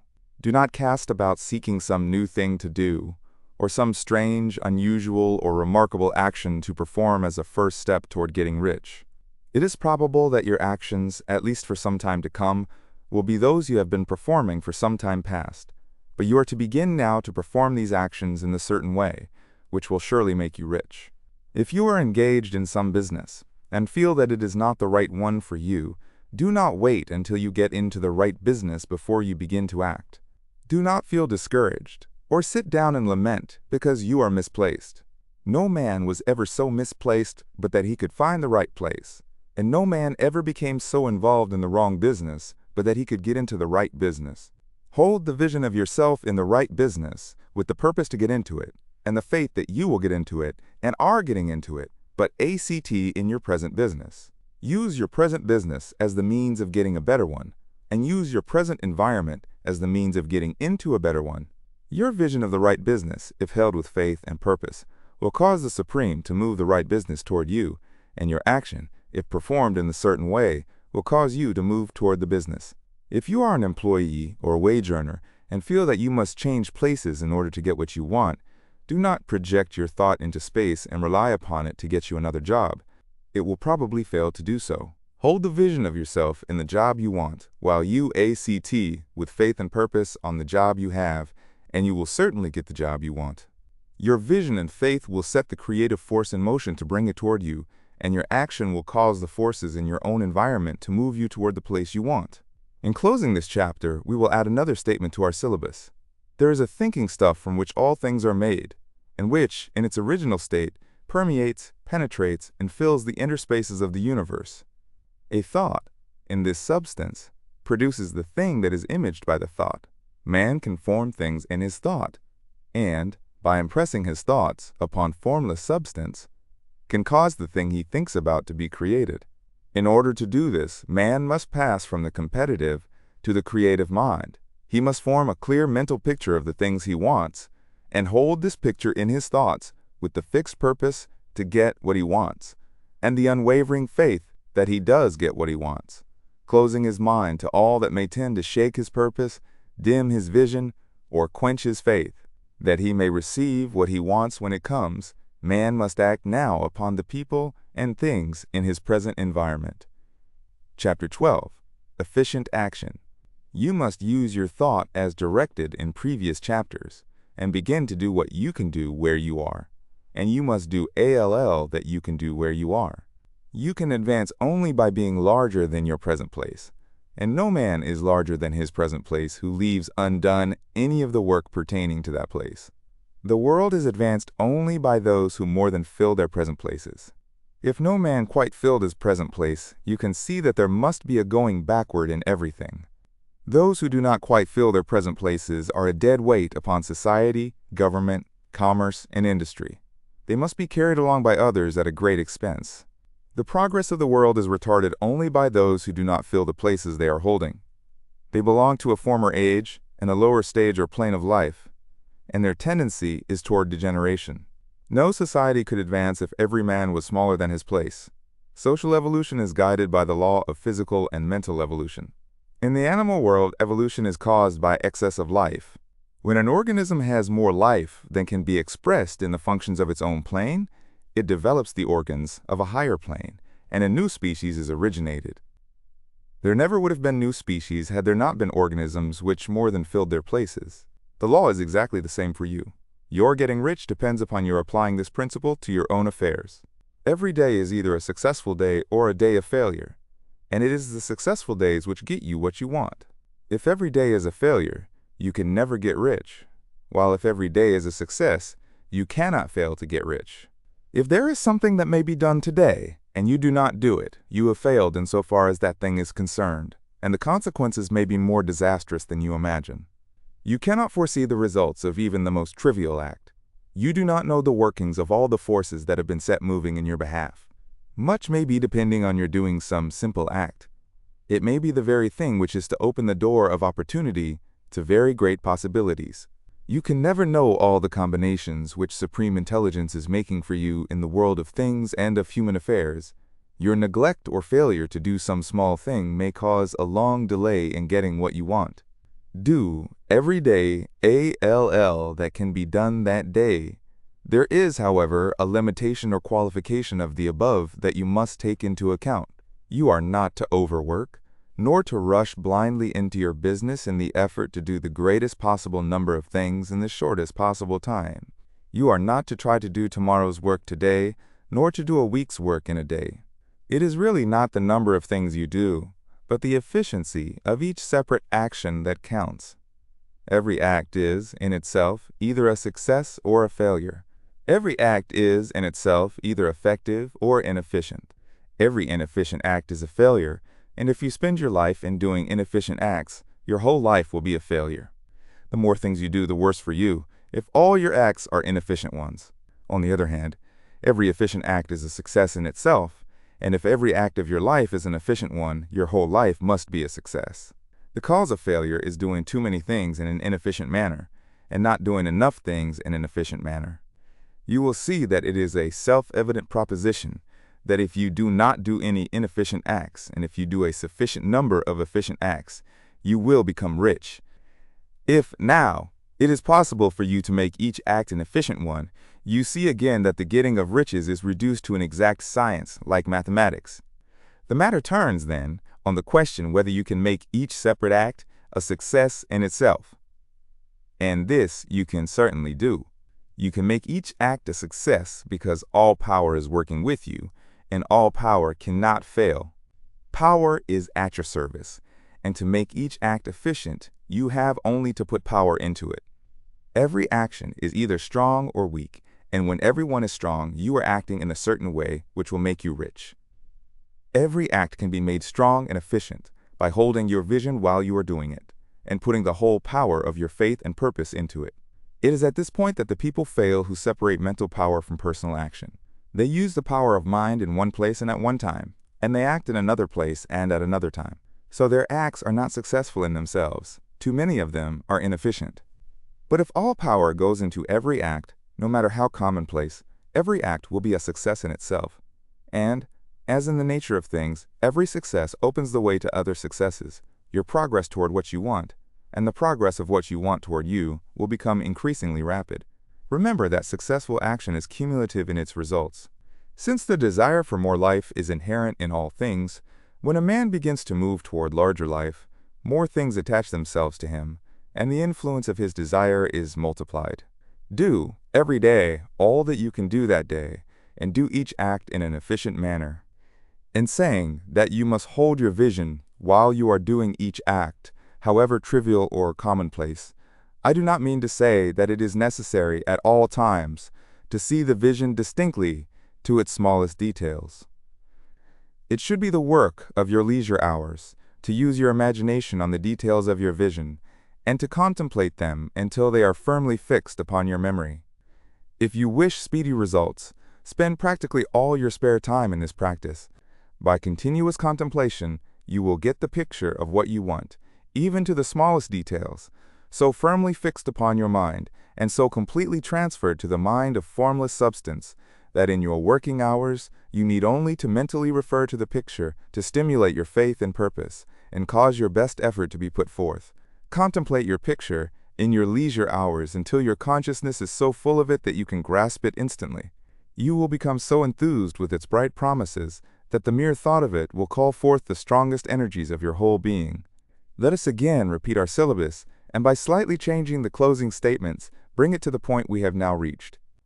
There is a thinking stuff from which all things are made, and which, in its original state, permeates, penetrates, and fills the interspaces of the universe.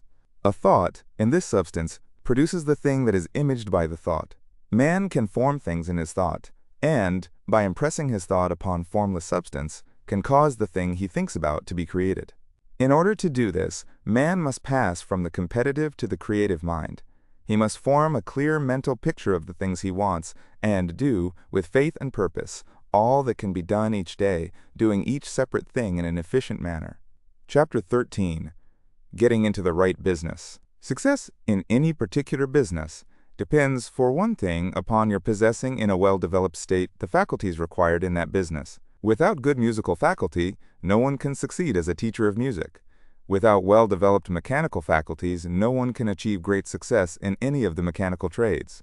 Without tact and the commercial faculties, no one can succeed in mercantile pursuits. But to possess in a well-developed state the faculties required in your particular vocation does not ensure getting rich. There are musicians who have remarkable talent and who yet remain poor. There are blacksmiths, carpenters, and so on, who have excellent mechanical ability, but who do not get rich. And there are merchants with good faculties for dealing with men who nevertheless fail. The different faculties are tools. It is essential to have good tools. but it is also essential that the tools should be used in the right way. One man can take a sharp saw, a square, a good plane, and so on, and build a handsome article of furniture. Another man can take the same tools and set to work to duplicate the article, but his production will be a botch. He does not know how to use good tools in a successful way. The various faculties of your mind are the tools with which you must do the work which is to make you rich. It will be easier for you to succeed if you get into a business for which you are well equipped with mental tools. Generally speaking, you will do best in that business which will use your strongest faculties, the one for which you are naturally best fitted. But there are limitations to this statement also. No man should regard his vocation as being irrevocably fixed by the tendencies with which he was born. You can get rich in any business, for if you have not the right talent for it, you can develop that talent. It merely means that you will have to make your tools as you go along, instead of confining yourself to the use of those with which you were born. It will be easier for you to succeed in a vocation for which you already have the talents in a well-developed state. But you can succeed in any vocation, for you can develop any rudimentary talent. And there is no talent of which you have not at least the rudiment. You will get rich most easily in point of effort if you do that for which you are best fitted. But you will get rich most satisfactorily if you do that which you want to do. Doing what you want to do is life.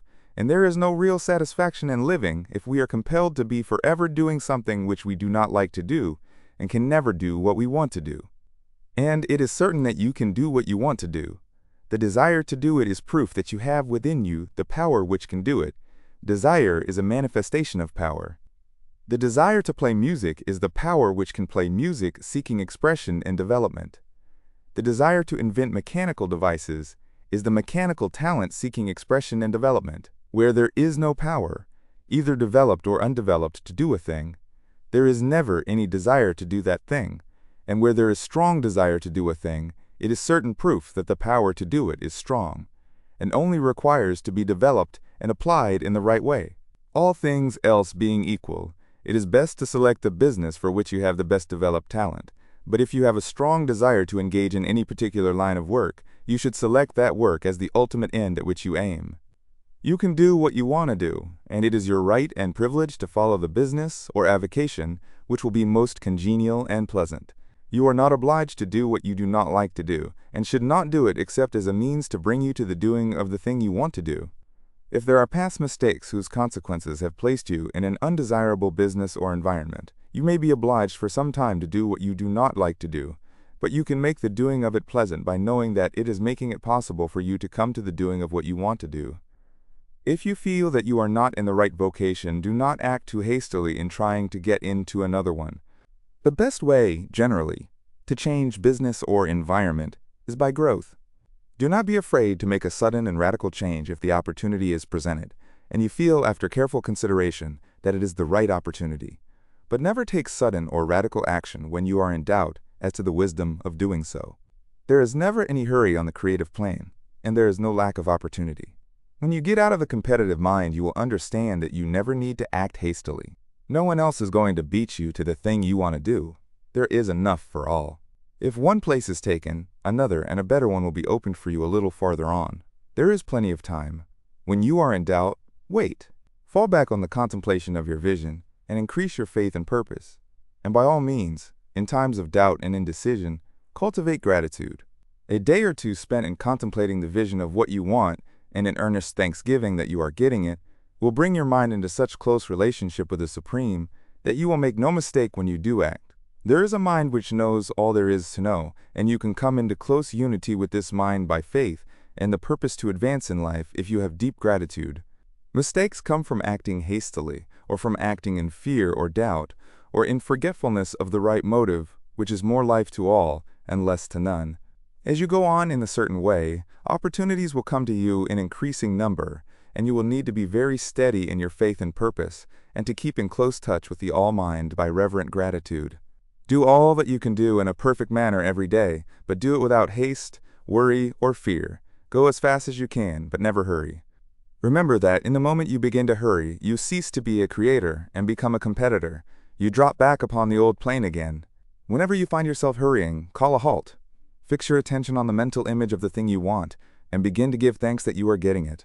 The exercise of gratitude will never fail to strengthen your faith and renew your purpose. Chapter 14. The Impression of Increase. Whether you change your vocation or not, your actions for the present must be those pertaining to the business in which you are now engaged. You can get into the business you want by making constructive use of the business you are already established in, by doing your daily work in a certain way. And insofar as your business consists in dealing with other men, whether personally or by letter, the key thought of all your efforts must be to convey to their minds the impression of increase. Increase is what all men and all women are seeking. It is the urge of the formless intelligence within them, seeking fuller expression. The desire for increase is inherent in all nature. It is the fundamental impulse of the universe. All human activities are based on the desire for increase. People are seeking more food, more clothes, better shelter, more luxury, more beauty, more knowledge, more pleasure, increase in something, more life. Every living thing is under this necessity for continuous advancement. Where increase of life ceases, dissolution and death set in at once. Man instinctively knows this, and hence he is forever seeking more. This law of perpetual increase is set forth by Jesus in the parable of the talents. Only those who gain more retain any. From him who hath not shall be taken away even that which he hath. The normal desire for increased wealth is not an evil or a reprehensible thing. It is simply the desire for more abundant life. It is aspiration. And because it is the deepest instinct of their natures, all men and women are attracted to him who can give them more of the means of life. In following the certain way as described in the foregoing pages, you are getting continuous increase for yourself, and you are giving it to all with whom you deal. You are a creative center, from which increase is given off to all. Be sure of this, and convey assurance of the fact to every man, woman, and child with whom you come in contact. No matter how small the transaction, even if it be only the selling of a stick of candy to a little child, put into it the thought of increase, and make sure that the customer is impressed with the thought. Convey the impression of advancement with everything you do, so that all people shall receive the impression that you are an advancing man, and that you advance all who deal with you. Even to the people whom you meet in a social way, without any thought of business, and to whom you do not try to sell anything, give the thought of increase. You can convey this impression by holding the unshakable faith that you, yourself, are in the way of increase, and by letting this faith inspire, fill, and permeate every action. Do everything that you do in the firm conviction that you are an advancing personality, and that you are giving advancement to everybody. Feel that you are getting rich, and that in so doing you are making others rich and conferring benefits on all. Do not boast or brag of your success, or talk about it unnecessarily. True faith is never boastful. Wherever you find a boastful person, you find one who is secretly doubtful and afraid. Simply feel the faith, and let it work out in every transaction. Let every act and tone and look express the quiet assurance that you are getting rich, that you are already rich. Words will not be necessary to communicate this feeling to others. They will feel the sense of increase when in your presence, and will be attracted to you again. You must so impress others that they will feel that in associating with you, they will get increase for themselves. See that you give them a use value greater than the cash value you are taking from them. Take an honest pride in doing this and let everybody know it, and you will have no lack of customers. People will go where they are given increase, and the Supreme, which desires increase in all, and which knows all, will move toward you men and women who have never heard of you. Your business will increase rapidly, and you will be surprised at the unexpected benefits which will come to you. You will be able from day to day to make larger combinations, secure greater advantages, and to go on into a more congenial vocation if you desire to do so. But in doing all this, you must never lose sight of your vision of what you want or your faith and purpose to get what you want. Let me here give you another word of caution in regard to motives. Beware of the insidious temptation to seek for power over other men. Nothing is so pleasant to the unformed or partially developed mind as the exercise of power or dominion over others. The desire to rule for selfish gratification has been the curse of the world. For countless ages, kings and lords have drenched the earth with blood in their battles to extend their dominions. This not to seek more life for all, but to get more power for themselves. Today, the main motive in the business and industrial world is the same. Men marshal their armies of dollars and lay waste the lives and hearts of millions in the same mad scramble for power over others. Commercial kings, like political kings, are inspired by the lust for power.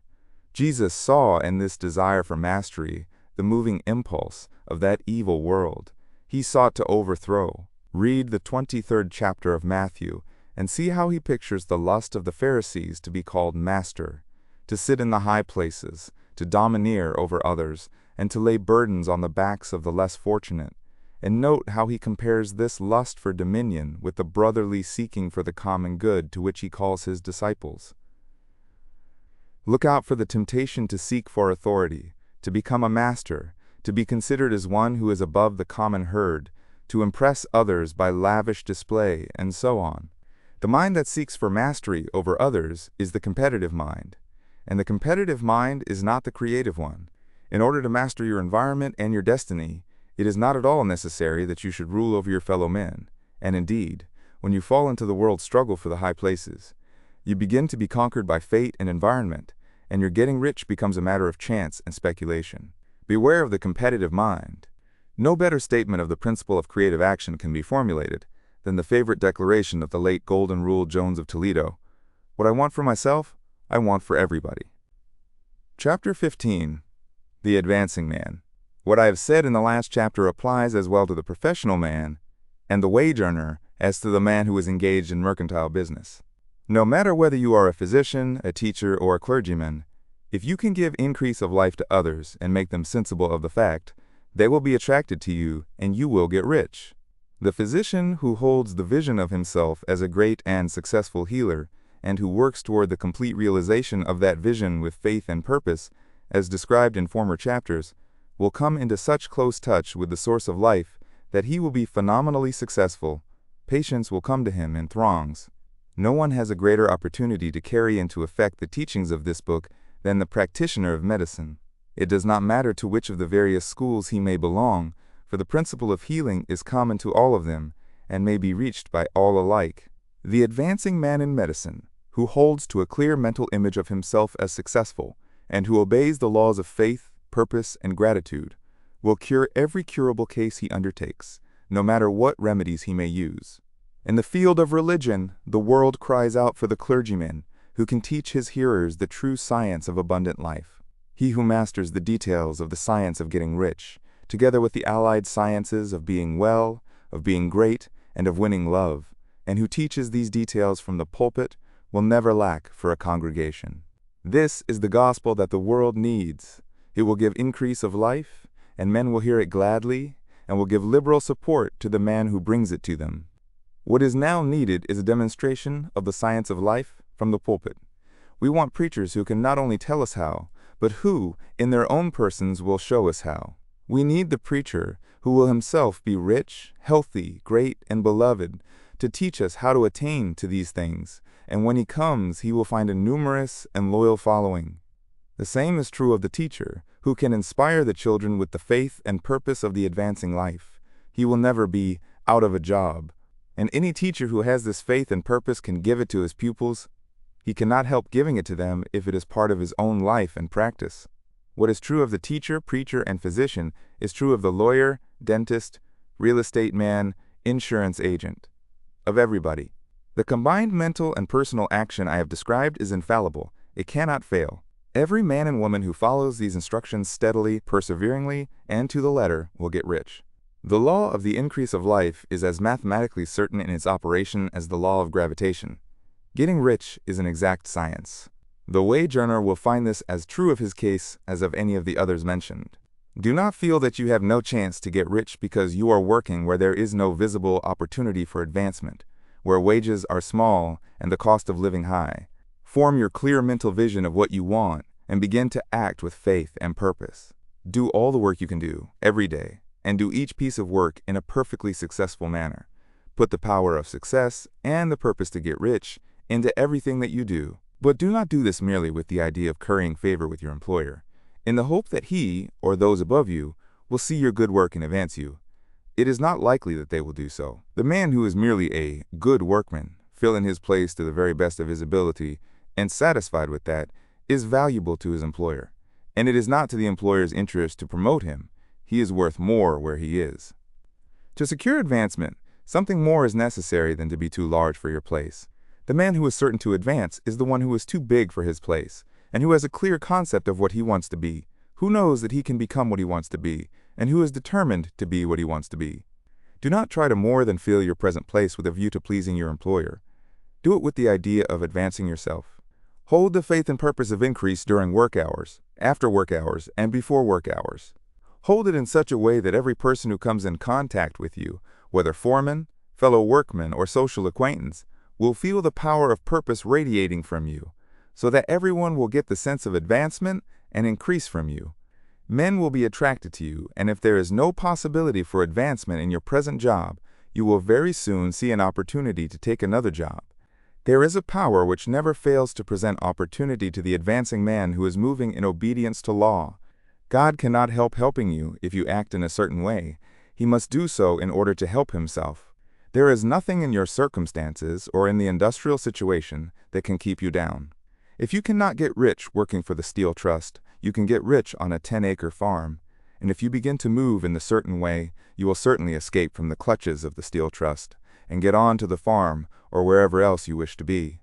If a few thousands of its employees would enter upon the certain way, the Steel Trust would soon be in a bad plight. It would have to give its working men more opportunity or go out of business.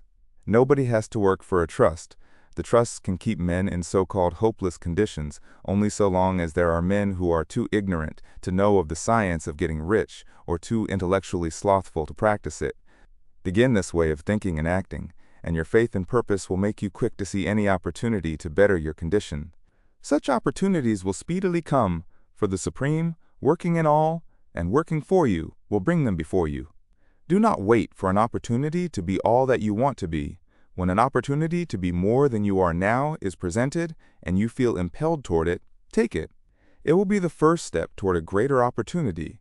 There is no such thing possible in this universe as a lack of opportunities for the man who is living the advancing life.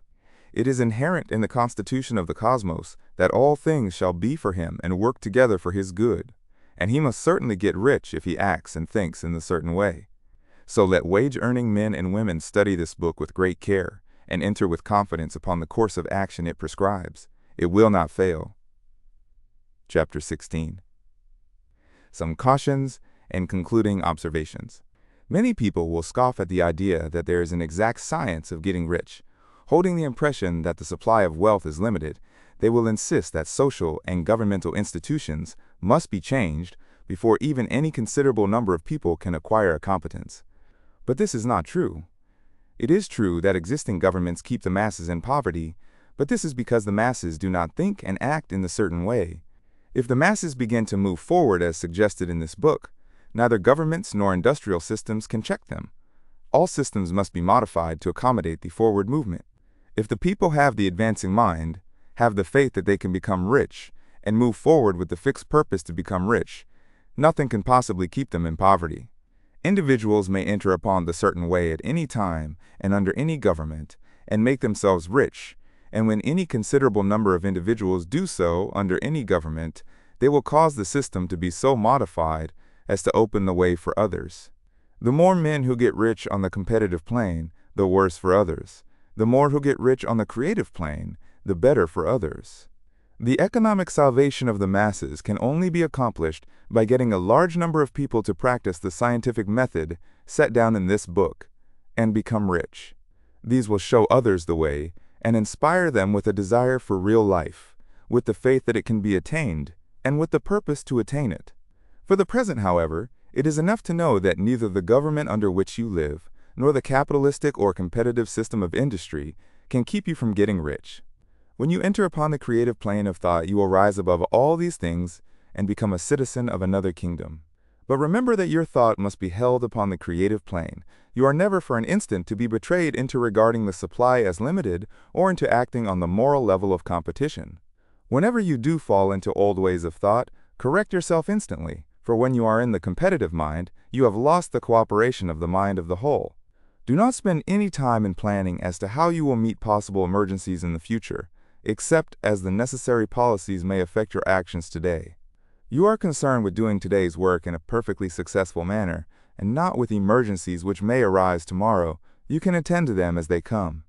Do not concern yourself with questions as to how you shall surmount obstacles which may loom upon your business horizon, unless you can see plainly that your course must be altered today in order to avoid them.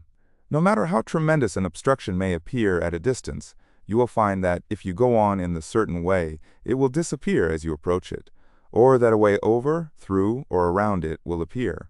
No possible combination of circumstances can defeat a man or woman who is proceeding to get rich along strictly scientific lines. No man or woman who obeys the law can fail to get rich, any more than one can multiply 2 by 2 and fail to get 4. Give no anxious thought to possible disasters, obstacles, panics, or unfavorable combinations of circumstances. It is time enough to meet such things when they present themselves before you in the immediate present, and you will find that every difficulty carries with it the wherewithal for its overcoming. Guard your speech. Never speak of yourself, your affairs, or of anything else in a discouraged or discouraging way. Never admit the possibility of failure, or speak in a way that infers failure as a possibility. Never speak of the times as being hard, or of business conditions as being doubtful. Times may be hard and business doubtful for those who are on the competitive plane, but they can never be so for you. You can create what you want, and you are above fear. When others are having hard times and poor business, you will find your greatest opportunities. Train yourself to think of and to look upon the world as a something which is becoming, which is growing, and to regard seeming evil as being only that which is undeveloped. Always speak in terms of advancement. To do otherwise is to deny your faith, and to deny your faith is to lose it. Never allow yourself to feel disappointed. You may expect to have a certain thing at a certain time, and not get it at that time, and this will appear to you like failure. But if you hold to your faith, you will find that the failure is only apparent. Go on in the certain way, and if you do not receive that thing, you will receive something so much better that you will see that the seeming failure was really a great success.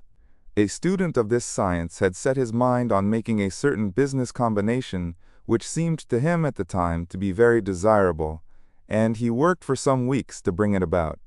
When the crucial time came, the thing failed in a perfectly inexplicable way. It was as if some unseen influence had been working secretly against him. He was not disappointed. On the contrary, he thanked God that his desire had been overruled, and went steadily on with a grateful mind.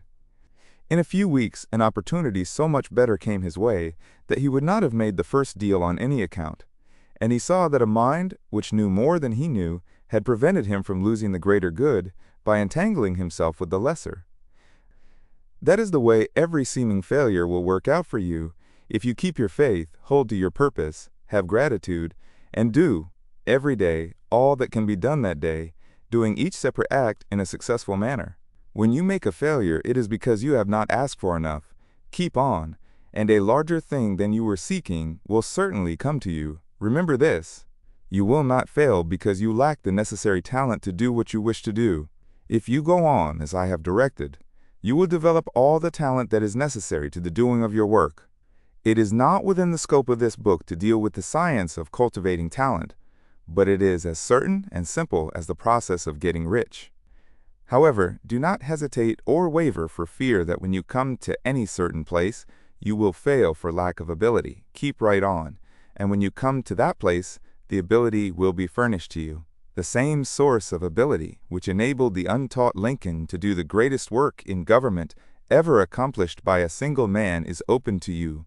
You may draw upon all the mind there is for wisdom to use in meeting the responsibilities which are laid upon you. Go on in full faith. Study this book. Make it your constant companion until you have mastered all the ideas contained in it. While you are getting firmly established in this faith, you will do well to give up most recreations and pleasures, and to stay away from places where ideas conflicting with these are advanced in lectures or sermons. Do not read pessimistic or conflicting literature, or get into arguments upon the matter. Do very little reading, outside of the writers mentioned in the preface. Spend most of your leisure time in contemplating your vision, and in cultivating gratitude, and in reading this book.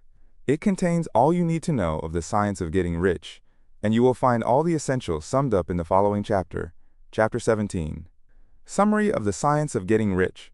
There is a thinking stuff from which all things are made, and which, in its original state, permeates, penetrates, and fills the interspaces of the universe. A thought in this substance produces the thing that is imaged by the thought. Man can form things in his thought, and by impressing his thought upon formless substance, can cause the thing he thinks about to be created.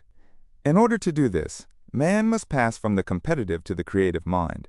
Otherwise, he cannot be in harmony with the formless intelligence, which is always creative and never competitive in spirit. Man may come into full harmony with the formless substance by entertaining a lively and sincere gratitude for the blessings it bestows upon him.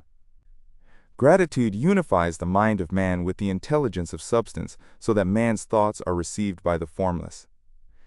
Man can remain upon the creative plane only by uniting himself with the formless intelligence through a deep and continuous feeling of gratitude. Man must form a clear and definite mental image of the things he wishes to have, to do, or to become, and he must hold this mental image in his thoughts while being deeply grateful to the Supreme that all his desires are granted to him. The man who wishes to get rich must spend his leisure hours in contemplating his vision and in earnest thanksgiving that the reality is being given to him. Too much stress cannot be laid on the importance of frequent contemplation of the mental image, coupled with unwavering faith and devout gratitude. This is the process by which the impression is given to the formless, and the creative forces set in motion. The creative energy works through the established channels of natural growth and of the industrial and social order. All that is included in his mental image will surely be brought to the man who follows the instructions given above and whose faith does not waver. What he wants will come to him through the ways of established trade and commerce. In order to receive his own when it shall come to him, man must be active, and this activity can only consist in more than filling his present place. He must keep in mind the purpose to get rich through the realization of his mental image. And he must do every day all that can be done that day, taking care to do each act in a successful manner. He must give to every man a use value in excess of the cash value he receives, so that each transaction makes for more life. And he must so hold the advancing thought that the impression of increase will be communicated to all with whom he comes in contact. The men and women who practice the foregoing instructions will certainly get rich, and the riches they receive will be in exact proportion to the definiteness of their vision, the fixity of their purpose, the steadiness of their faith, and the depth of their gratitude. Asterisk, asterisk, asterisk, further aids toward getting rich, right? The Nautilus is published monthly for the express purpose of making men and women who can do what they will to do. It abounds in practical ideas and in the bright inspiration that impels you to use the ideas. Use it as first aid. Wallace D. Wattles, who wrote this book, teaches constructive science in every number of the magazine. How to think so as to promote yourself is what you want to know. He teaches it. Elizabeth and William E. Towne teach it too. They are the editors and owners of the Nautilus, and their success is worth knowing about and learning from. And Thomas Dreyer, of the Sheldon School of Salesmanship, writes for Nautilus on business growing. So does Frank Andrews Fall, of the University of New York, and several others. These folks know how. Get in touch with success and successful people through Nautilus. Then there is our success department, where everybody is invited to say his say, and prizes are given for best letters. The Nautilus teaches and inspires health, wealth, and happiness in all departments of life. Don't miss Wallace D. Wattles' great new serial story, As a Grain of Mustard Seed, which will begin in an early number of the magazine. Send $1 for a year's subscription to the Nautilus with a copy of Making the Man Who Can and Marital Unrest, A New Remedy, both by Wallace D. Wattles. Or send 10 cents for a 3-month trial and a copy of Marital Unrest. Do you want more books on how to succeed? Read Bruce McClelland's Prosperity Through Thought Force, price $1, to which Els Wheeler Wilcox gave nearly a page of space in the New York Journal, and read How to Grow Success by Elizabeth Towne, 50C. And don't you want to read Wallace D. Wattles' New Science of Living and Healing, price 50C? Address: Elizabeth Towne Department, T.S., Holyoke, Mass. Asterisk, asterisk, asterisk, asterisk. Transcriber's notes, punctuation, has been made consistent. Variations in spelling and hyphenation were retained as they appear in the original publication. The following change has been made. Page 87. Purpose changed to propose, who propose with. End of Project Gutenberg's The Science of Getting Rich by Wallace D. Wattles.